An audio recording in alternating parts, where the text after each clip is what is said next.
Bismillahirrahmanirrahim. Assalamualaikum warahmatullahi wabarakatuh. Sebelumnya izinkan saya untuk memperkenalkan nama. Saya Halid Ikarim dengan NIM 2410220006, mahasiswa jurusan Manajemen Pendidikan Islam semester 3. Pada kesempatan kali ini saya akan mempresentasikan materi saya dari makalah yang berjudul yaitu Pengembangan Kepribadian dan Keterampilan Sosial dalam Pendidikan. Presentasi ini merupakan tugas mata kuliah Pengembangan Profesi Tenaga Kependidikan dengan dosen pengampu. Dengan hormat saya sebut nama beliau Ibu Ratna Hestiana MPD.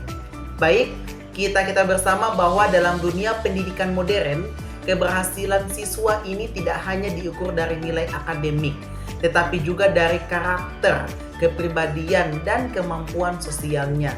Karena itulah, pendidikan hari ini tidak cukup hanya mentransfer ilmu pengetahuan, tetapi juga harus membina soft skill di dalamnya seperti komunikasi, empati, kerjasama, dan sikap yang baik.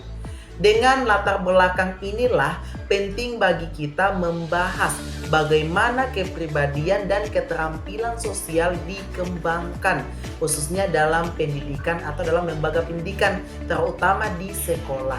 Karena pendidikan saat ini bukan hanya bagaimana membangun peserta didik yang cerdas secara intelektual, tetapi juga membangun peserta didik yang memiliki karakter, moral, dan kemampuan bersosialisasi yang baik. Sementara itu, masih banyak ditemukan siswa yang kesulitan berinteraksi, kurang percaya diri, hingga mengalami masalah dalam bersosialisasi. Karena itu, pengembangan kepribadian dan keterampilan sosial ini harus menjadi bagian penting dari sekolah atau dari lembaga pendidikan. Oleh itu, saya akan menjelaskan mulai dari konsep dan teori pengembangan kepribadian dan keterampilan sosial. Pada bagian ini, saya menjelaskan dari pengertian kepribadian. Kita bersama bahwa kepribadian adalah pola berpikir, bersikap, dan bertindak seseorang yang membedakannya dari orang yang lain. Dan kepribadian siswa ini berkembang melalui pengalaman, lingkungan keluarga, sekolah, hingga interaksi sosial. Sementara itu, kita bersama bahwa keterampilan sosial ini adalah kemampuan untuk berkomunikasi, berinteraksi, hingga bekerja sama dan menghargai orang lain, serta menyelesaikan konflik secara sehat. Keduanya ini saling berkaitan. Tentunya kepribadian yang baik akan mempermudah seseorang memiliki keterampilan sosial yang baik. Begitu juga sebaliknya. Selanjutnya adalah peran pengembangan kepribadian dan keterampilan sosial dalam pendidikan.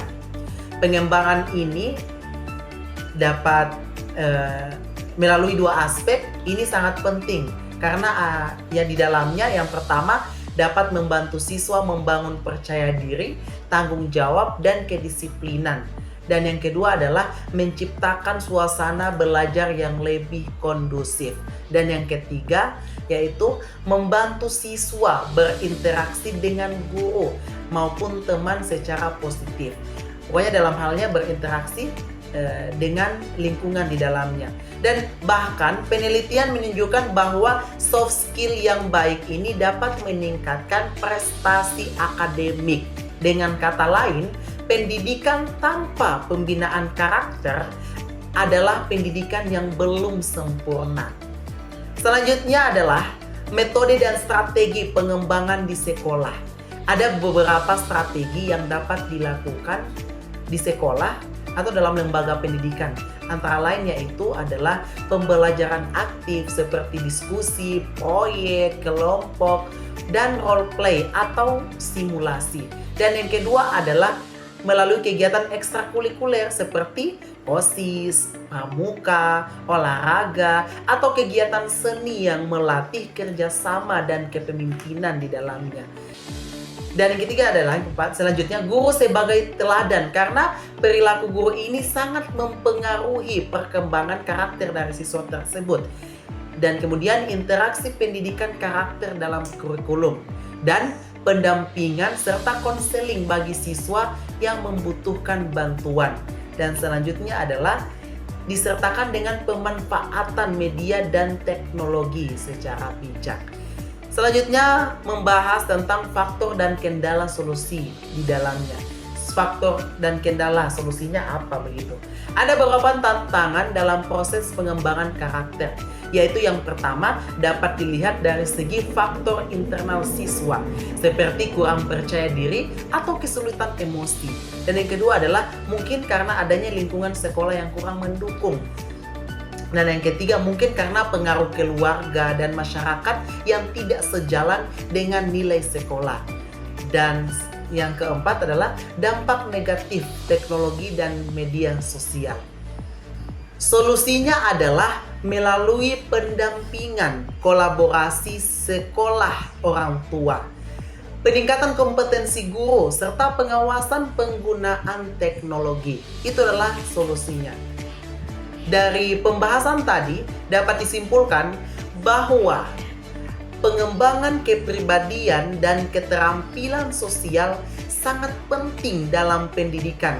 Karena apa? Yaitu karena akan membentuk siswa yang tidak hanya cerdas secara akademik ataupun yang secara intelektual, tetapi juga membentuk siswa yang cerdas dan memiliki karakter yang baik. Untuk mewujudkannya dibutuhkan strategi yang tepat di dalamnya, yaitu mungkin lingkungan pendidikan yang mendukung serta kerjasama antar sekolah, keluarga, guru, dan masyarakat di dalamnya yang harus mendukung satu sama lain. Demikian presentasi saya mengenai pengembangan kepribadian dan keterampilan sosial dalam pendidikan. Saya berharap insya Allah materi ini bermanfaat bukan hanya dalam konteks tugas perkuliahan, tetapi juga sebagai refleksi bahwa pendidikan adalah proses membentuk manusia seutuhnya. Bukan dalam hanya segi karakter kecerdasan intelektual, tetapi dari karakter, dari pengembangan kepribadian dan keterampilan dari siswa tersebut. Mohon maaf jika ada kesalahan dan kekurangan dalam penyampaian materi ini. Terima kasih saya ucapkan dan wassalamualaikum warahmatullahi wabarakatuh.